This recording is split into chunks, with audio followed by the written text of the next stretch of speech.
এক গ্রামে হীরা নামে এক কৃষক থাকতেন। তিনি খুব অলস ছিলেন এবং সারাদিন পড়ে ঘুমাতো। হীরার এই অভ্যাসে তার স্ত্রী খুবই বিরক্ত ছিলেন। প্রতিদিনের মতো হীরাও ঘুমাচ্ছিল। তার স্ত্রী এসে বলে, গ্রামের সব মানুষ তাদের মাঠে কাজ করতে বেরিয়েছে, এখনো তিনি ঘুমাচ্ছে। এই মানুষটাকে নিয়ে আমি কি করব? আমার কপাল খারাপ। হীরা ঘুম থেকে জেগে উঠে বলে, কি করব আমি? কাজ করতে ভালো লাগছে না আমার। কিছুক্ষণ বসলে ঘুমে ধরে। এই কথা শুনে তার স্ত্রী বলে, আমাদের 4 বিঘা জমি রয়েছে, তারপরও আমরা গরিবের জীবন যাপন করছি। উঠুন আর মাঠে যান। কাজ শেষ না হলে বাড়িতে আসার জেদ করবেন না। পুরো ক্ষেত চাষ করেই তবেই খাবার পাবেন, চাষের পরেই আসবে। স্ত্রীর বকাঝকা শুনে হীরা উঠে দাঁড়ায় এবং বেলচা নিয়ে মাঠের দিকে যায়। বাহিরে খুব রোদ ছিল। সে সোজা গিয়ে গাছের ছায়ায় বসে। বসার সাথে সাথেই তার ঘুম ঘুম ভাব শুরু হয়, কিন্তু তারপর তার স্ত্রীর তিরস্কারের কথা মনে পড়ে সে উঠে দাঁড়ায়। এরপরে হীরা বেলচা শুরু করেন। কিছুক্ষণ কাজ করার পর হীরা ঘামতে থাকে।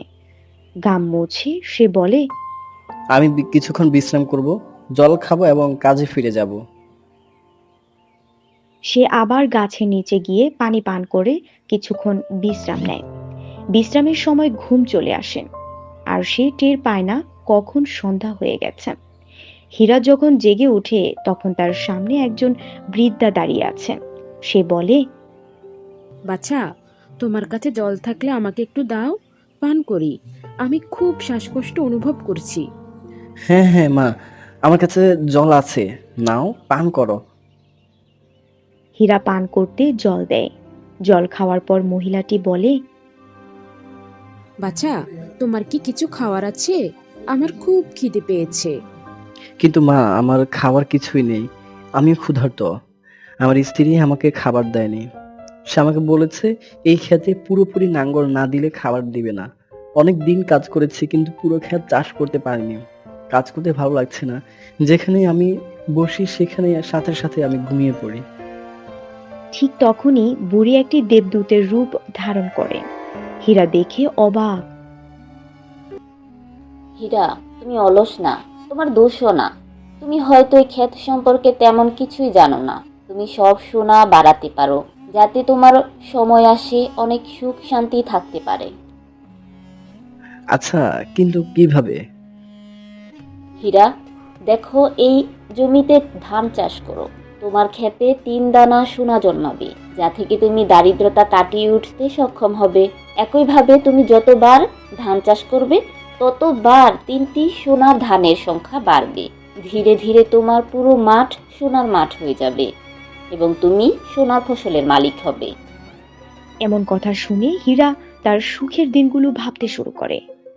তখন আমার আর কাজ করার প্রয়োজন হবে না, এবং আমি যখনই চাই ঘুমাতে পারি, এবং আমি আমার ঘুম সম্পূর্ণ করতে পারি। কেউ আমাকে বিরক্ত করবে না। এদিকে পরি অদৃশ্য হয়ে যায় এবং হীরা বাড়ি ফিরে আসে। পুরো ঘটনাটি তার স্ত্রীর কাছে বলে। তার স্ত্রী প্রথমে তাকে বিশ্বাস করে না।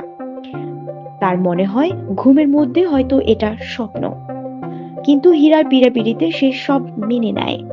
হীরার স্ত্রী হীরাকে বললেন, তাহলে আসুন আমরা একত্রিত হয়ে খেতে লাঙ্গল করি এবং তাতে ধান বপন করি। হীরার কথা শুনে একটু মন খারাপ হয়ে যায়, কিন্তু তার স্ত্রী বলে, দেবীমা নিজেই আমাদের এই বার্তা দিয়েছেন এবং আপনি এখনো অলসতায় ডুবে আছেন। স্ত্রীর পীড়াপিড়িতে হীরাকে মাঠে যেতে হয়।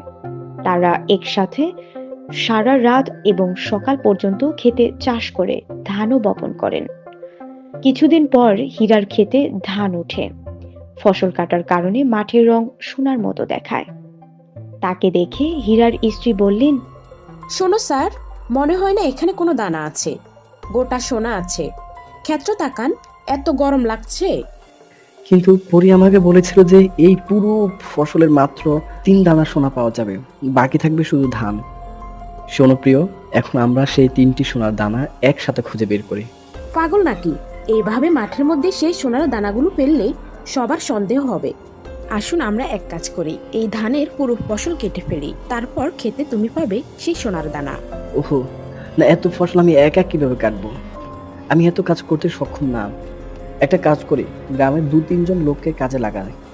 এটি কাজের গতি বাড়ানোর পাশাপাশি কাজটি সহজে সম্পূর্ণ করতে সহায়তা করবে। আমরা যদি অন্যকে ধান কাটাতে দিই তাহলে সে সোনালী ধান চুরি করতে পারে না। আমরা একসাথে এই পুরো ধান কাটাবো। হীরা এবং তার স্ত্রী দুজনেই পুরো ধান কেটে ঘরে নিয়ে যায়। তারা একসাথে ধান এবং তুষ আলাদা করে এবং তারপরে সোনার সন্ধান করে। অনেক চেষ্টা করেও সোনা পাওয়া যাচ্ছে না। এতে হীরা ও তার স্ত্রী মন খারাপ হয়ে যায়। হ্যাঁ, হীরার বউ হীরাকে বলে, শুনুন স্যার, সোনা নেই, এখন কি করতে হবে? হ্যাঁ প্রিয়, তাতে সোনা নেই। এক কাজ করি, এই ধান জমিদারের কাছে বিক্রি করে দিই। এই ধান নিয়ে আমরা কি করব?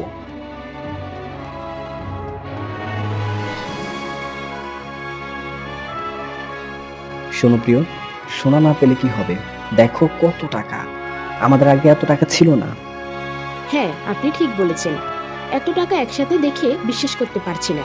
শোনো, যে দেবী তোমার কাছে আবির্ভূত হয়েছিলেন তিনি আমাদের সোনা দিতে চেয়েছিল, কিন্তু সেই সোনা দিয়ে আমরা এত টাকা উপার্জন করতে পারতাম না। আমাদের ফসল বিক্রি করে যত আয় হয়েছে।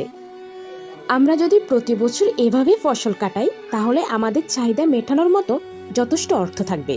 এই জীবনটা ভালোভাবে কাটাতে পারবো। তিনি আসলে কি বোঝাতে চেয়েছিলেন যে আপনার ফসল এটা সোনার চেয়েও কম নয়।